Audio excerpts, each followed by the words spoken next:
Now think, Mrs. Ralston, try and think. Think! I can't think, my head's done. Mrs. Boyle had only just been killed when you got to her. Are you sure you didn't see or hear anybody? No, I don't think so. Just the radio blaring out in there. I couldn't think who turned it on so loud. I wouldn't hear anything with that, would I? That was clearly the murderer's idea. Or murderess. I didn't hear anything else. You might have done. If the murderer had come through the hall that way, he may have heard you coming from the kitchen and slipped up the back stairs or into the dining room. I'm not sure. I think I heard a door creak and shut just as I came in. Which door? I don't know. Think, Mrs. Ralston. Try and think. Upstairs, downstairs, close at hand, left, right. I don't know. I tell you, I'm not even sure. I can't. Can't you stop bullying her? Can't you see she's all in? We're investigating a murder, Mr. Ralston.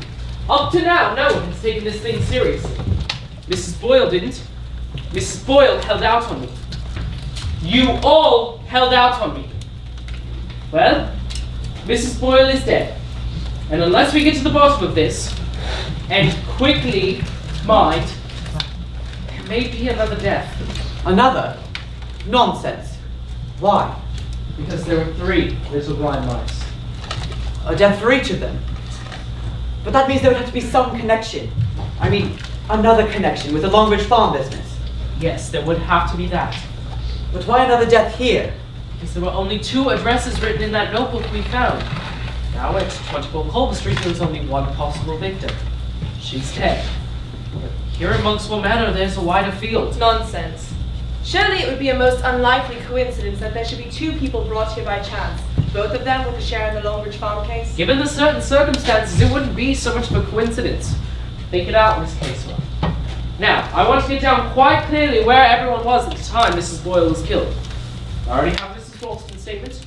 You were in the kitchen preparing vegetables and came along the passage, through the swing door, into the hall and in here. The radio was blaring and the light was switched off and the hall was dark. You switched the light on, saw Mrs. Boyle, and screamed. Screamed, and at last people came. Yes, as you say, people came. A lot of people came from different directions, all arriving more or less at once. Now, as I came out that window to trace the telephone wire, you, Mr. Ralston, had gone up to the room you and Mrs. Ralston occupied to try the extension telephone. Where were you when Mrs. Ralston screamed? I was still up in the bedroom. The extension telephone was dead too. I'd looked out the window to see if I could see any signs of the wires being cut there. But I couldn't. Just as soon as I closed the window again, I heard Mollie scream and I rushed down. Those simple actions took you rather a long time, didn't they, Mr. Ralston? I don't think so. I should say, you definitely took your time with them. I was thinking about something. Very well.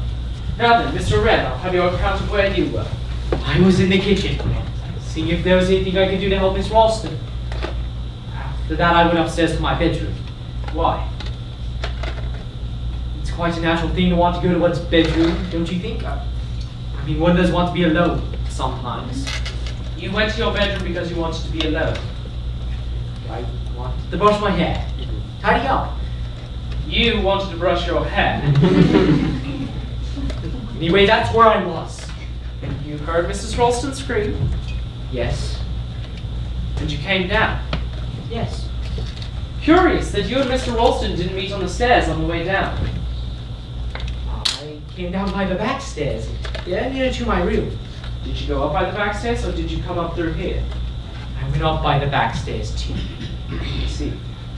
Mr. Paravicini. I have told you, I was playing the piano in the drawing room. Through them, Inspector. Oh, I'm not an inspector, just a sergeant. Now, did anyone hear you playing the piano? I do not expect so. I was playing very, very softly. With one finger. So! You were playing 3 blind mice. Is that so? It is a catchy little tune. It is, how shall I say, a haunting little tune. Don't you all agree? I think it's horrible. Yet, it runs in people's head. Someone was whistling it too. Whistling it? Where? I am not sure. Perhaps in the front hall,